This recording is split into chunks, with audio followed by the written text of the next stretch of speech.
Al que cree, todo le es posible. Eso dice la palabra de Dios. Ese es el título también del sermón que vamos a predicar en esta mañana. Al que cree, todo le es posible. Vamos a leer en 2 de Timoteo, capítulo 1, versículo 12, donde dice la Escritura: por lo cual asimismo padezco esto, pero no me avergüenzo, porque yo sé a quién he creído, y estoy seguro que es poderoso para guardar mi depósito para aquel día. Vamos a orar. Señor nuestro, Padre amado, esta es tu palabra y nosotros queremos hoy, Padre, usados por ti, predicarla a tu iglesia. Nosotros sabemos que tú tienes palabra para dar a tu pueblo, que la palabra tuya que viene en la Biblia es garantía y seguridad para nosotros, de que es tu voz a nuestras vidas. Te rogamos, Padre amado, que en esta mañana de hoy nosotros podamos ser guiados por tu Espíritu a la verdad de tu palabra, ser tocados por tu Espíritu en la profundidad de nuestros corazones y ser transformados por tu Espíritu que regenera y transforma nuestras vidas conforme a tu palabra. Oramos en el nombre de Jesucristo. Amén. Al que cree, todo le es posible. Eso dijo Jesucristo, ahí está escrito en Marcos capítulo 9, versículo 23. Esa fe que está hablando Jesús ahí, ese creer que está hablando Jesús, no es la fe salvadora. No es la fe salvadora, esa es la fe del diario vivir de un cristiano, de un hijo de Dios. Y usted dirá, bueno, es que hay dos fe en la Biblia. Bueno, hay una sola fe, la fe que fue dada a los santos una sola vez. Y la Biblia dice, somos salvos por gracia por medio de la fe. Pero hay una fe que tú ejerces para salvación, que es la fe de creer y tener la certeza de que tú eres un hombre pecador, de una persona pecadora que necesita perdón y salvación, de creer que hay un Dios santo, puro, que va a un día a juzgarte por tu maldad, de creer que Jesucristo murió en la cruz del Calvario por la gracia de Dios para salvarnos, y ejercer esa fe con arrepentimiento para salvación, creyendo en Cristo, para salvación de tu vida. Esa es la fe que nosotros llamamos teológicamente fe salvadora. Pero después que tú eres salvo, eres cristiano, vives por la fe, caminas por la fe. Y la fe es necesaria en el diario vivir del cristiano. Y ahí es donde Jesús le dijo a sus discípulos que ya habían aceptado, que habían que seguirle y le seguían. Él les dijo, al que cree, todo le es posible. La fe es tal vez la parte esa del fruto del Espíritu o la virtud teológica, como ustedes la quieran llamar, virtud cristiana bíblica, que más veces se nos exhorta a nosotros tenerla en la Biblia. Lo que más se exhorta a un cristiano en la Biblia es a tener fe, continuamente. La fe se apela continuamente en la Biblia como una necesidad vital en la vida de los cristianos. No se concibe vida cristiana sin fe. No es posible, no es posible. Este pasaje tremendo en el apóstol Pablo está mostrando certeza de fe, del creer. Él dice de su convencimiento, habla de una certeza que aunque la palabra fe no está escrita, sí está implícita en el medio de ese pasaje, en el corazón del pasaje. Lo que hoy vengo a proponer en el nombre de nuestro Señor es que vivamos una vida cristiana llena de fe verdadera en Dios, sabiendo que al que cree todo le es posible. Lo leo otra vez. Vivamos una vida cristiana llena de fe verdadera, una fe con toda certeza en Dios, sabiendo que al que cree todo le es posible. Veamos algunos beneficios de creer con fe para un creyente salvo. Lo primero que vamos a ver es que el que cree correctamente vence los padecimientos. El que cree con fe correctamente vence los padecimientos. Dice el apóstol Pablo, por lo cual asimismo padezco esto. Pablo describe aquí, en esta carta que él escribe a Timoteo, muchos padecimientos que él tuvo. Aquí están en toda la carta, están descritos ahí en todo lugar. Él había vivido momentos muy desoladores en los últimos tiempos de su vida cristiana. Al principio de su vida cristiana él pasó por muchas cosas que describe ahí en Corintios, que dice que naufragó, fue rechazado, bueno, muchas cosas. Pero en esta carta específicamente, él estaba preso. Se sentía abandonado por colaboradores cercanos. Él menciona en el versículo 15, 1:15, a Figelo y a Hermógenes, que eran colaboradores de él que lo habían abandonado. Después menciona a Demas, que dice que lo desamparó amando más al mundo que a Cristo. También menciona a Crescente, a Tito, a Tíquico, que tuvieron que separarse de él porque fueron fieles, pero iban a hacer la obra de Dios y tuvieron que separarse. También habla de un hombre llamado Alejandro el calderero, que le había causado, dice Pablo, muchos males. Le había causado muchos males, oponiéndose a sus palabras. Eso está en el capítulo 4. También habla de un momento más crítico aún, cuando dice, en mi primera defensa, o sea, en un juicio, en el juicio, nadie estuvo conmigo, dice, todos me desampararon. Súmale a esto, que también dice que pasaba frío, le dice a Timoteo, cuando vengas tráeme la capa. Tenía frío, aquella cárcel húmeda, necesitaba sus libros, tráeme los pergaminos. Sentía remordimiento de alguna manera y una deuda por su trato con Bernabé y Marcos, y le dice, tráeme a Marcos, porque me es necesario, porque él había tenido una disputa con Bernabé a causa de Juan Marcos, que no había sido fiel al principio, pero ahora pide que Juan Marcos regrese. Pablo había pasado por padecimientos. Estos fueron realmente algunos pocos de los padecimientos, pero en la Biblia encontramos muchos más. Ahora, cuando leemos el capítulo 4, del 17 al 18 de este mismo libro de 2 Timoteo, vemos cómo la poderosa fe de Pablo hace que se vea a sí mismo como un vencedor, un vencedor sin importar cuántos padecimientos haya, un vencedor sobre el sufrimiento y que ve incluso el sufrimiento como una bendición. Dice ahí el capítulo 4, versículos del 17 al 18, pero el Señor ha estado a mi lado. El Señor ha estado a mi lado y me dio fuerzas para que por mí fuesen cumplida la predicación y que todos los gentiles oyesen. Así fui librado de la boca del león. Y el Señor me librará de toda obra mala y me preservará para su reino celestial. A Él sea la gloria por los siglos de los siglos. Amén. Mis queridos hermanos, Pablo sabe que aunque él tiene padecimiento, él es un vencedor, por lo cual asimismo padezco esto, dice él. No nos asombra cómo Pablo se ve a sí mismo como un vencedor si compartimos su misma fe en el mismo Señor. Nosotros lo hemos experimentado también, que nuestro Señor es el Señor de la victoria. Pablo había puesto su fe en el lugar correcto, o mejor dicho, había puesto su fe en la persona correcta, en su Señor, y el Señor le garantizaba a él la victoria a pesar de los padecimientos. Pablo sabía que el verdadero Dios era su Dios, que había revelado a su Hijo y que su Hijo, el Hijo de Dios, era su Salvador. Él tenía esa certeza. Nosotros tenemos ese mismo Dios. Nosotros tenemos esa misma fe a nuestro alcance. Queridos hermanos, la vida está llena de obstáculos. Y lo interesante es que los obstáculos son los mismos para no cristianos que para cristianos. Hay una falsa creencia de que si tú te conviertes a Cristo, si tú eres cristiano, tú no vas a pasar los padecimientos, las pruebas que pasan las personas que están sin Cristo. Pero la gran realidad es que los mismos obstáculos que hay para una persona común y corriente de la calle es lo mismo que hay para una persona cristiana, los mismos obstáculos. Entonces, ¿qué hace la diferencia? ¿Qué hace la diferencia? Mire, hermano, los grandes males de esta sociedad, los obstáculos del mundo, son la herencia del pecado que ha degradado al mundo y lo enfrentan por igual creyentes y no creyentes. ¿Qué hace la diferencia? Porque entonces soy cristiano si padezco las mismas enfermedades, si padezco los mismos accidentes, la misma muerte, la misma esclavitud, la misma oposición, el abandono, el rechazo, la escasez, el robo, como cualquier otro. Porque yo sea cristiano, mi casa no la van a robar. No, te roban igual que le roban al de al lado. ¿Cuál es la diferencia? ¿De qué sirve ser cristiano ante los padecimientos? ¿De qué nos aprovecha hacerlo?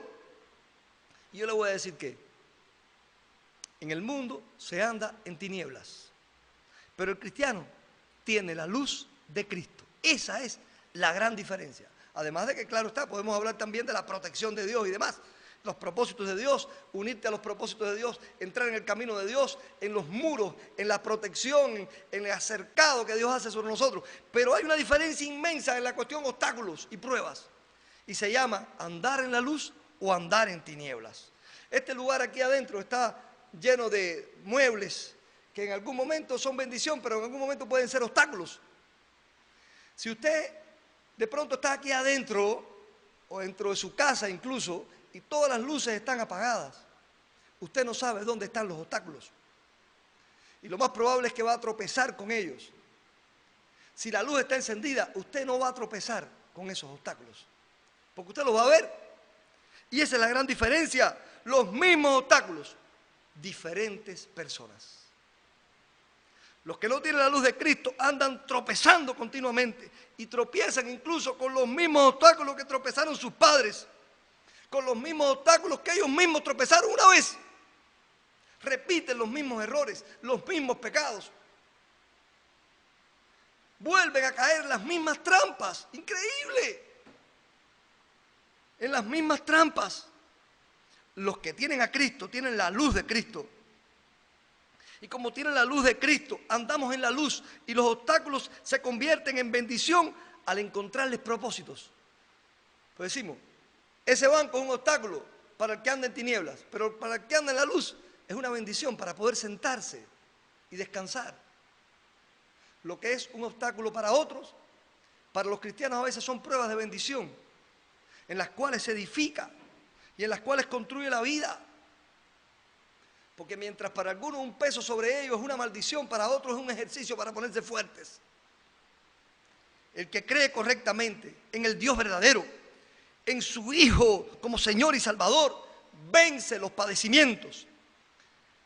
No es vencedor por el hecho casual de que venció, sino porque Dios le dio la victoria y le dio luz para entender, para vivir, para ver, para poder esquivar esos obstáculos, para usarlos a su propio favor. El luchador cristiano es como el luchador del judo, que usa la fuerza del contrario para agigantar su propia fuerza. No es vencer los padecimientos, sino en los padecimientos. No es no habrán padecimientos, sino esos padecimientos serán vencidos y se convertirán en bendiciones. Padecimientos tenemos todo. Victoria, solo el que cree en una relación de fe con el único Dios correcto, porque hay un solo Dios correcto. En el mundo hay mucha de la gente que dice, creemos en el mismo Dios. No, tú crees en otro Dios. Hay un solo Dios correcto. Dice Jesús, el apóstol Juan, capítulo 5 de primera de Juan 5. ¿Quién es el que vence al mundo? ¿Quién es? ¿Quién es el que vence en este mundo en el que vivimos nosotros, lleno de obstáculos y de problemas? ¿Quién es el que vence? Dice él, sino el que cree que Jesús es el Hijo de Dios. ¿Quién vence? El que cree. Porque el que cree, al que cree, todo le es posible. Entonces tenemos que creer, hermano. Tenemos que creer, porque creer hace que tú venzas los más grandes obstáculos. Padezco esto, pero no me avergüenzo, dice Pablo, porque yo sé a quién he creído. Estoy seguro que es poderoso para guardar mi depósito para aquel día. No importa que padezca, tengo una seguridad, tengo una fe, tengo una creencia y sé que saldré victorioso. Y salió victorioso sobre su generación incluso. Hermano, tenemos la exhortación bíblica de vivir una fe cristiana llena, una vida cristiana llena de fe verdadera en Dios, sabiendo que el que cree todo le es posible. Vamos a ver otro beneficio de creer con fe. Otro beneficio es que el que cree sabiamente no se avergüenza de su fe. No se avergüenza de su fe. Dice Pablo, pero no me avergüenzo porque yo sé a quién he creído. Yo sé a quién he creído. Esto, hermano, es sabiduría celestial. Yo sé, yo conozco. Y ese conocimiento no se puede tener humanamente. La Biblia dice que por la sabiduría del mundo, el mundo no puede conocer a Dios. No puede. Las personas de la calle dicen, no, yo sé Dios. No, tú no conoces a Dios. Porque solamente a través de una relación personal con Jesucristo se conoce a Dios.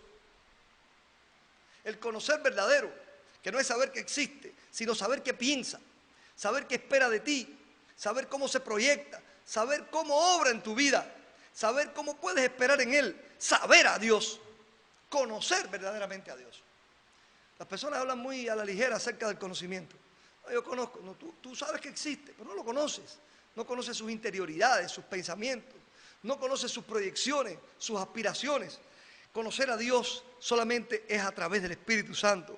Así que cuando Él dice, yo sé a quién he creído, muestra una certeza de un conocimiento de Dios que sabe por qué pasan las cosas, cuál es el propósito de Dios en ellas, qué Dios espera de Él.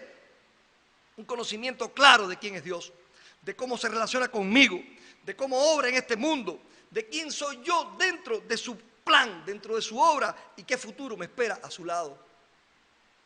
En todo esto, dos cosas deben quedar claras. Perdón. Dos cosas deben quedar claras. Los padecimientos no son señal de abandono de Dios al creyente.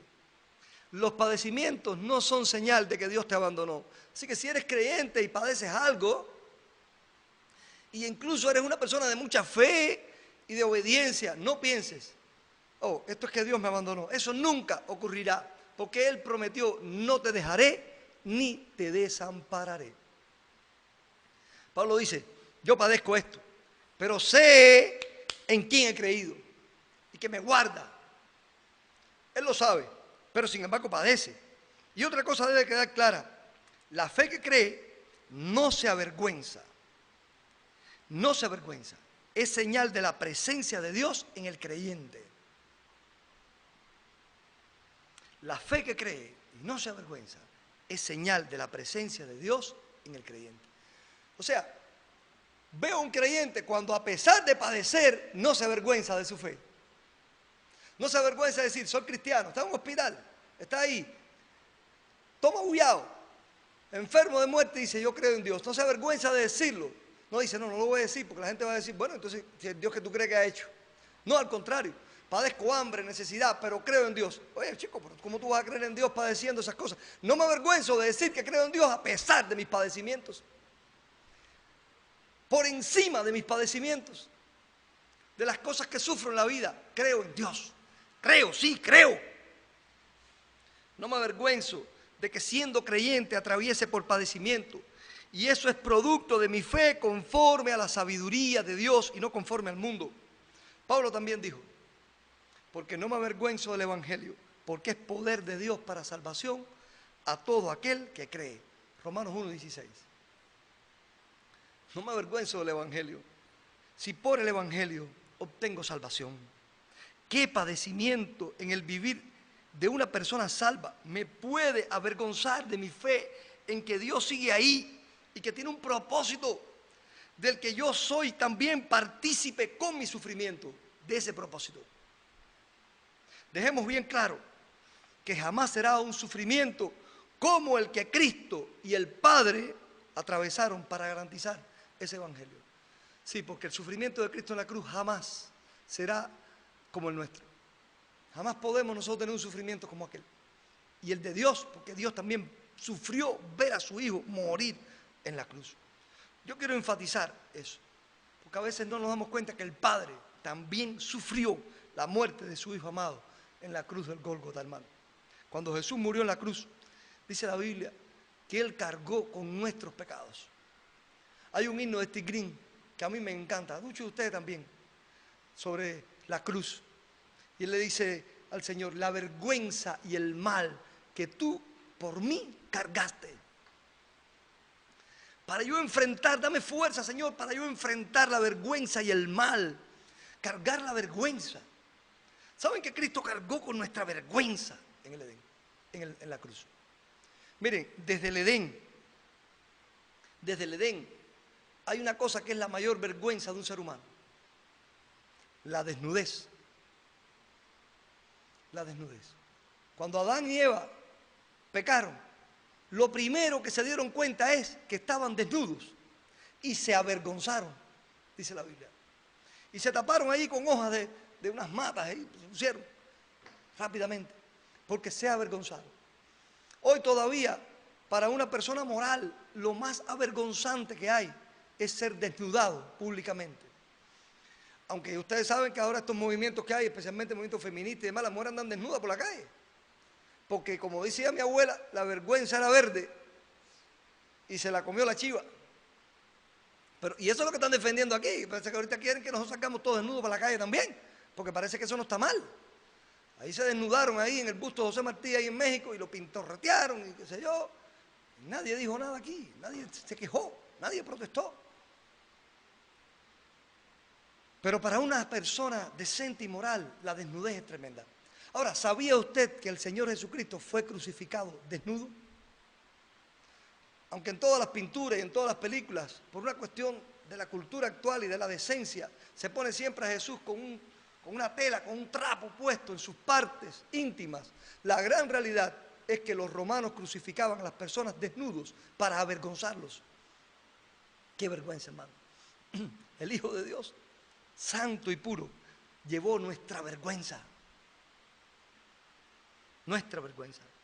Jesús fue crucificado desnudo. Él llevó sobre sí nuestra vergüenza.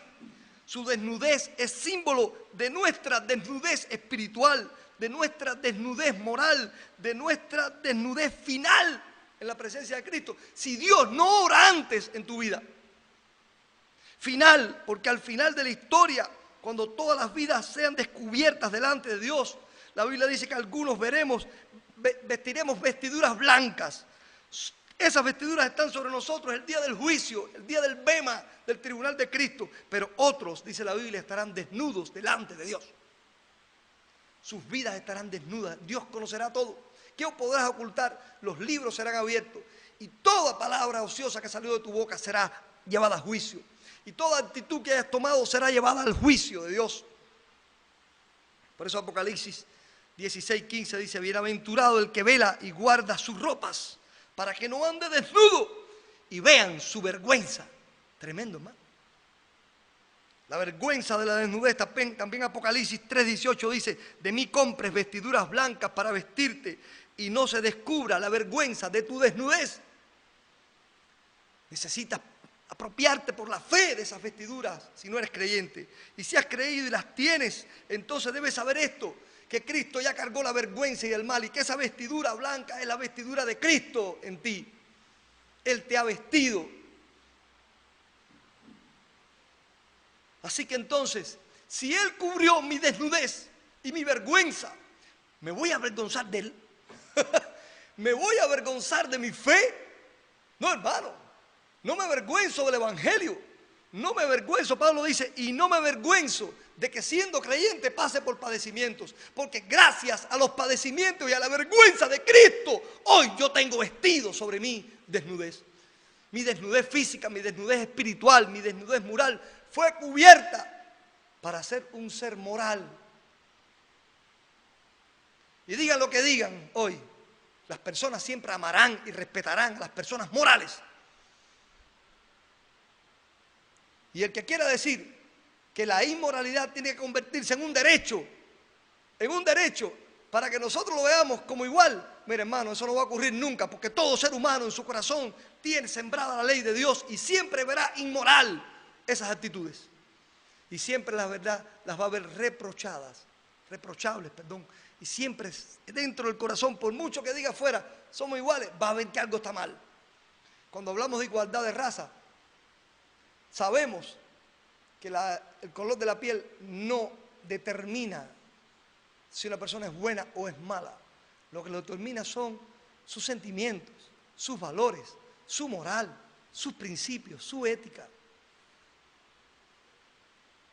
Pero cuando estamos hablando de igualdad de pensamientos morales, ya la cosa cambia completamente. Vivamos una vida cristiana llena de fe verdadera, hermano. Fe en Dios, porque el que cree todo es posible. Otro beneficio de creer con fe es que el creyente, verdaderamente creyente, se siente con seguridad acerca de su futuro. Pablo dice, y estoy seguro que Dios es poderoso para guardar mi depósito para aquel día. El asunto de que Pablo sabe a quién ha creído, yo sé a quién he creído y estoy seguro, yo sé a quién he creído, en el Dios que he creído y estoy seguro, incluye esa seguridad Él está persuadido, otra manera en que se puede traducir esta palabra, y estoy persuadido, estoy seguro de que es poderoso para guardarlo. Aquí guardar es una palabra griega, la palabra es faluso. Esa palabra significa, según el diccionario Vine, vigilar, montar guardia, custodiar. Guardar en el sentido de proteger. Pablo lo que está diciendo es, yo estoy seguro, es que estoy seguro, completamente convencido de que Dios me va a guardar. O sea, que Dios me vigila, me protege, monta guardia alrededor de mí, me custodia. Como decía David, el ángel de Jehová acampa alrededor de los que le temen a Dios y los defiende. Y los defiende. En estos días estoy leyendo el libro de Job. Y me encuentro un pasaje tremendo en el cual antes no había reflexionado, lo confieso, habiendo leído tantas veces.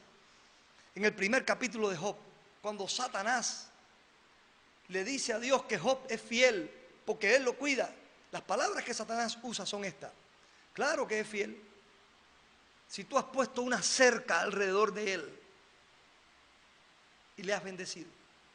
Lo que está diciendo Satanás es, él es fiel porque yo no he podido atacarlo, porque tú no me dejas, porque hay una cerca alrededor de él en la que yo no puedo entrar a causarle problemas. Había una cerca alrededor de él.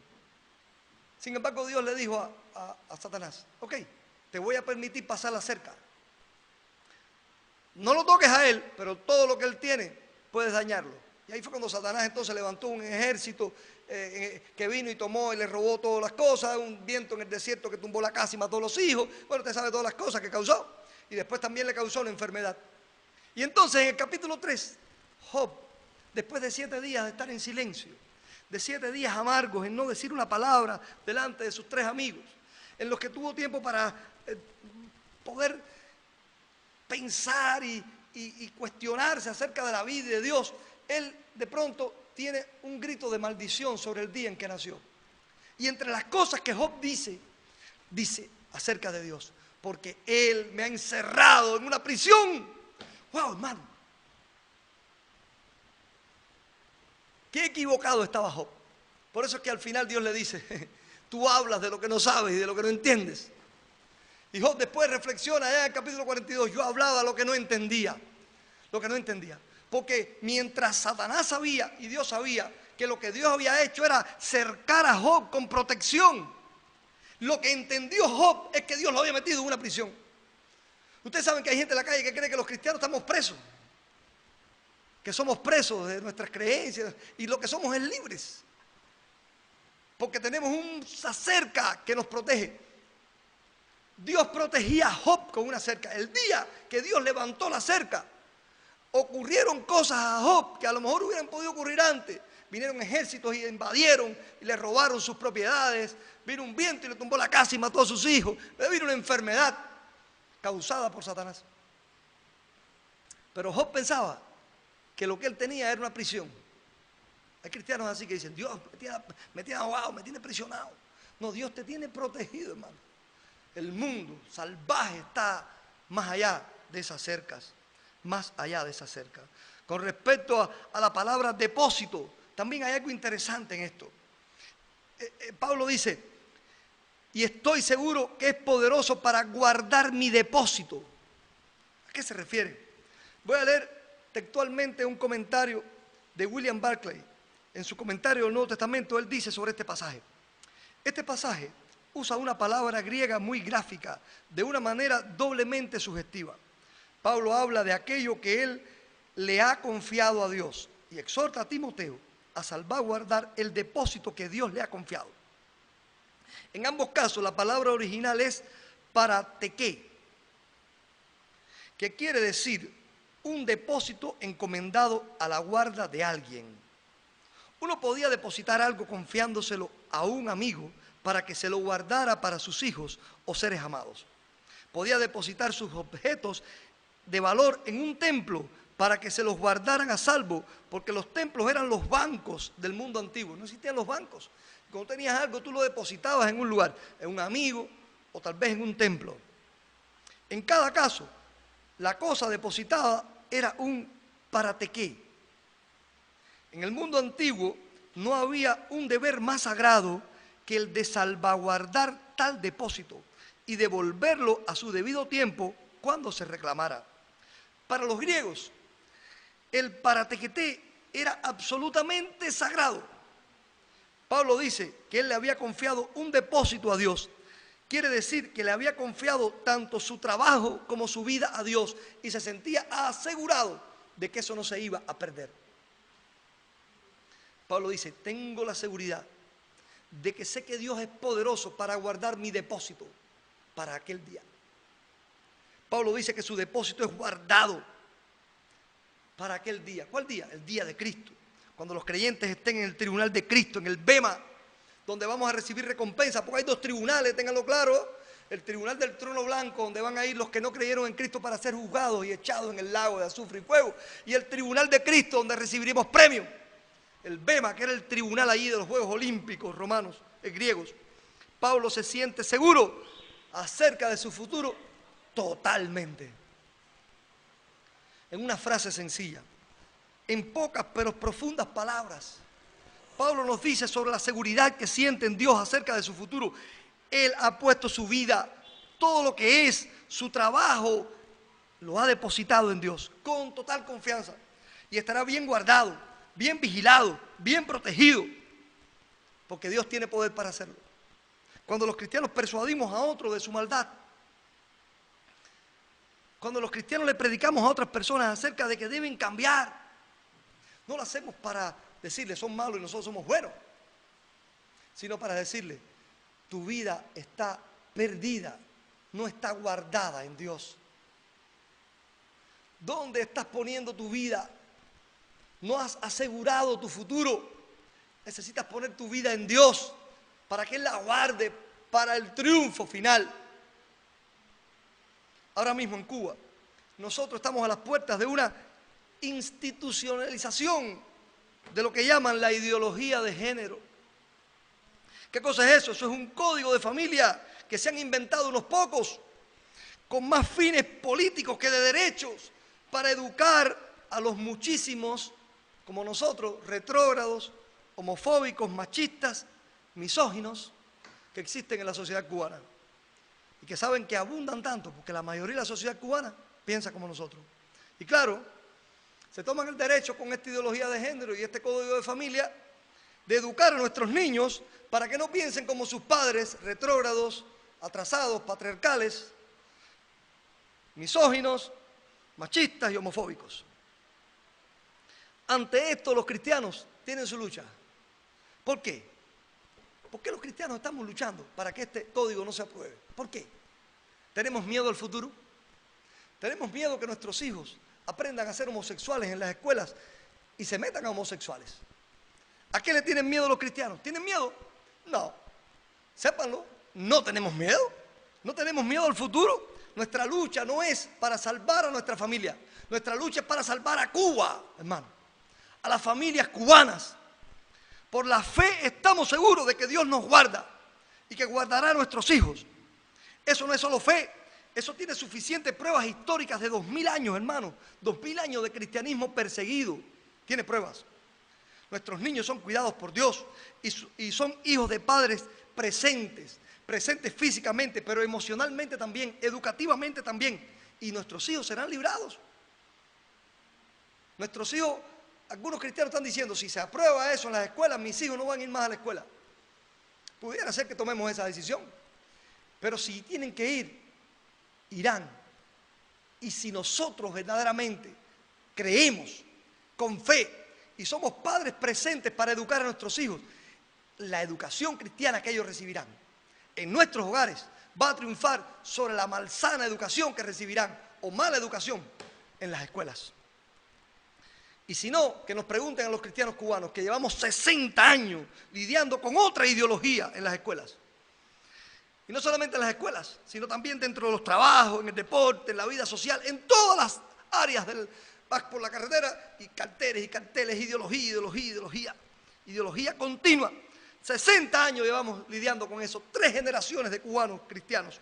Ideología impuesta sobre la que se hacen exámenes como si fuera científica, sobre la que los profesores tienen la tediosa y odiosa obligación de hablar continuamente, hasta en las clases de matemática, dicho por ellos mismos, que me lo han dicho a mí. Oye, te hacen una evaluación de la batalla de ideas ideológicas, y si tú no estás metiendo ideología todo el tiempo, si dices 2 más 2 es 4, tienes que decir, estas 2 mesas más aquellas 2 mesas son 4, aquí hubieran 4 o 6 mesas, nada más que hay 4 por culpa del bloqueo. Y meterle ideología todo el tiempo, hay ideología, impuesta en todo, ideología sin la cual en Cuba no se accede a carreras universitarias buenas, aunque se diga hoy que no, todavía eso pasa. No se accede a buenos puestos de trabajo, sin la cual eres segregado. Muchos creen que si no tienes un carnecito no vas a acceder a ciertos trabajos. Bueno, ideología con la que te obligan a proclamar sin creer en ella en una plaza o asistir a reuniones a las que no quieres ir.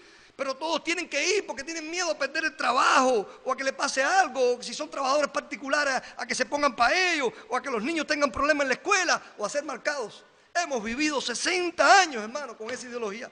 ¿Y dónde están nuestros hijos? Aquí están, cristianos, siendo fieles, creciendo. Y los cristianos están también creciendo, conquistando a Cuba para Cristo. Cada vez somos más.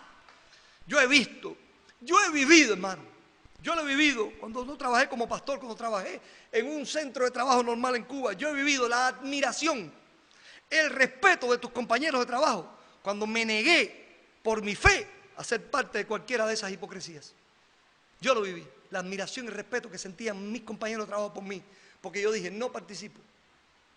Y ellos fueron por miedo, pero después me dijeron, oye, compadre, yo quisiera tener el valor que tú tienes. Te respeto, te admiro, me veían como un héroe entre ellos.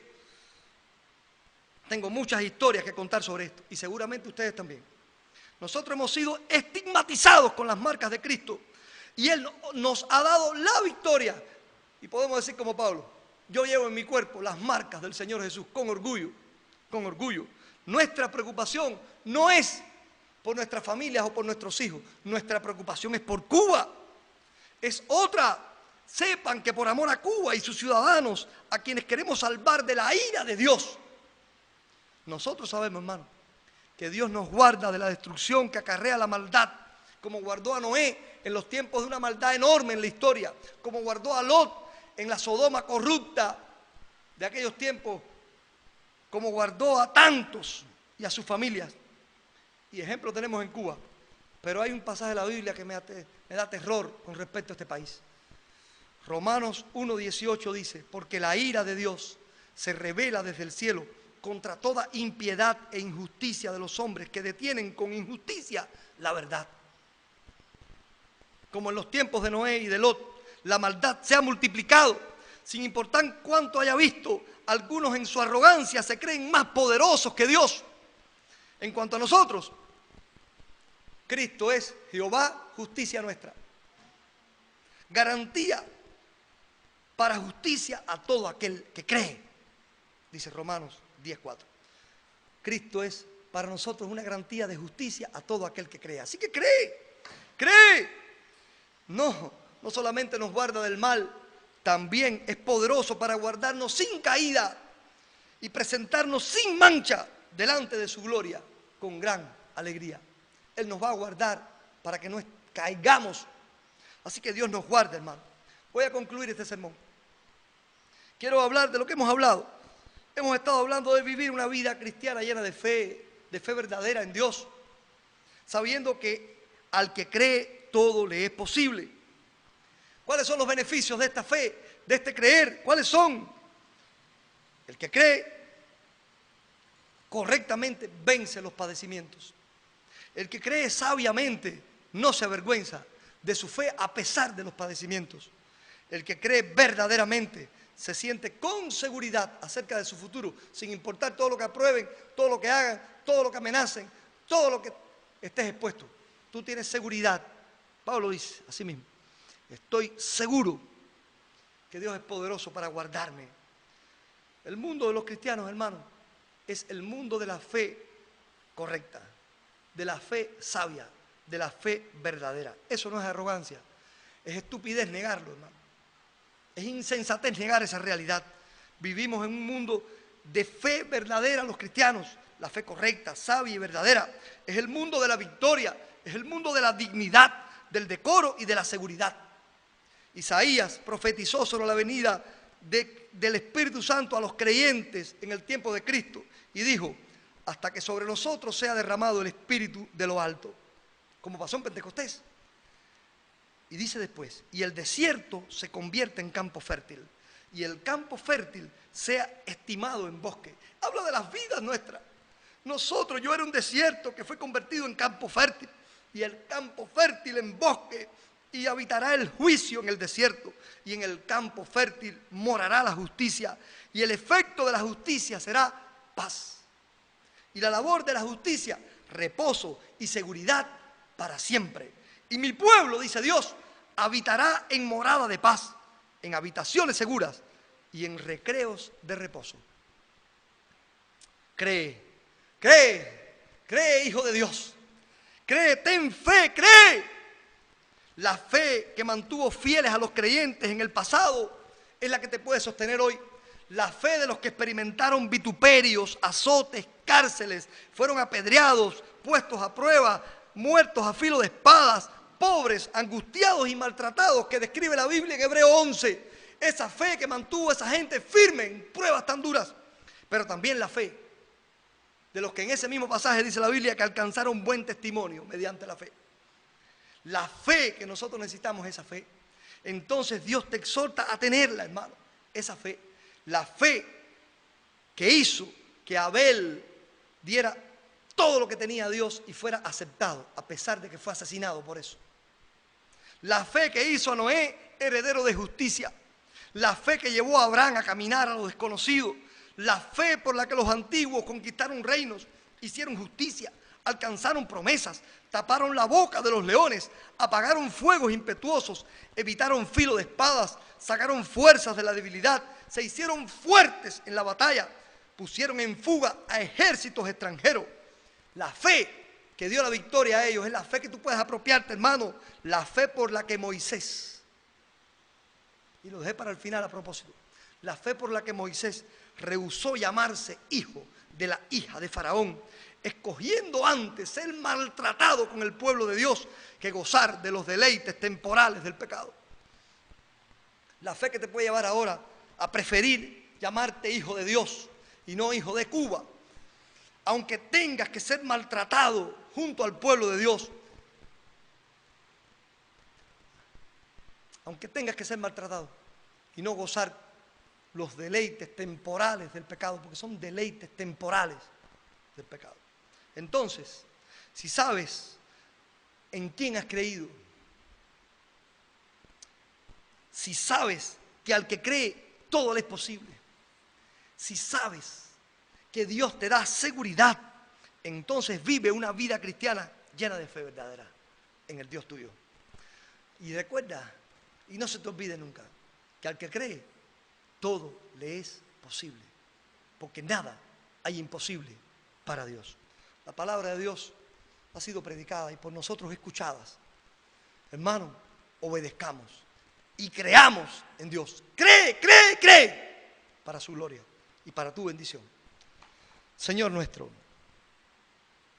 gracias por la predicación de tu palabra. Rogamos que tú nos bendigas, que nos ayudes, oh Dios, para que esta palabra sea vivida por nosotros. Creer con fe, que no importa, oh Dios, cuántos obstáculos, cuántas pruebas, cuánto aceche Satanás, cómo ande como un león rugiente por ahí, sino que nosotros estamos seguros de que tú nos guardas por la fe, que tenemos seguridad en nuestro futuro, que tenemos victoria y que no nos avergonzamos de ser tus hijos. Gracias, en el nombre de Jesucristo. Amén, Señor. Amén. Dios les bendiga, mis hermanos.